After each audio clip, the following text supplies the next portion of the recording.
iyadoo maalmihii ugu dambeeyay ay soo badanayeen musharaxiinta u taagan qabashada xilka madaxtinimo ee maamul goboleedka Soomaaliyeed ee Puntland ayaa siyaasi Maxamuud Cabdullaahi Testo oo ku sugan dalkani Koonfur Afrika waxa uu si rasmi ah u shaaciyay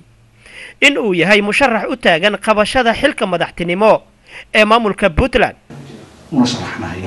madaxweynayaasha Puntland madaxweyne Farolana wax qabadkiisii iyo waxa uu soo qabtay aad ugu mahadsan yahay inta ka hartayna isbedel wax walba inay isbedel yeeshaan waa muhiim. Maxamuud Cabdullaahi Testo oo saxaafadda la hadlayay ayaa waxa uu sheegay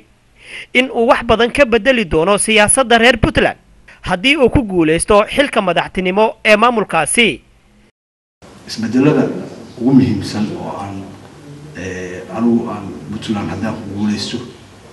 aan wax ka qabanayo waxa ugu horeeya qodobka koowaad. Puntland waxay gaadhay inay doorasho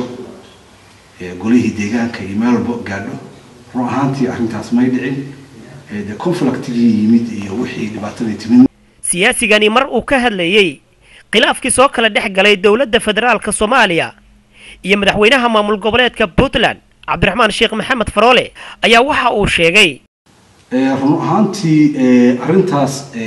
madaxweyne Farole aad buu ugu amaanan yahay wax isbedel ah oo aanu ma fahanto arrintaas dowladda federaalka wixii dowladdu waa dowlad federaal maadaama dastuur iyo nidaam lagu heshiiyay in dastuurkii iyo nidaamkii lagu dhaqmo haday gees martayna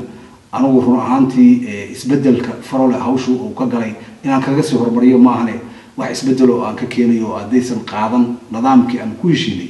wax noo dhaxaynaya ma jirayaan. marka laga soo tago in doorashada marka ku guuleysato waxaad qaban doonto ma jiraan waxyaabo muuqda oo hore aad uga soo qabatay dawladihii Soomaaliya iyo Puntland iyo maamulada Soomaaliya ka jiro dhan.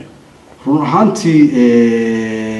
dawladihii Puntland aasaskeedii iyo markii la aasasay run ahaantii kol anigu wadankii waxaan ahaa nin qurbaha u badan South Africa inta badan la joogay horumar badan baan Soomaaliya ma fahantay haday noqoto anigu qurbahayga joogay inaan wax weyn baan u qabtay waxa kamid ah anigu waxaan kamid ahay oo haddana aan ka tirsanahay oo aan physical aan u joogaa Pan African Parliamentary mudnaanta koobaad baan waxaan siinay Soomaaliya inay xildhibaano shan xildhibaan halkan ku si kastaba doorashada madaxtinimo ee maamulka Puntland ayaa lagu wadaa in goordhow ay ka qabsoonto deegaanadaasi. حسن كافي محمد شري هون كيبل تي في كيب تاون.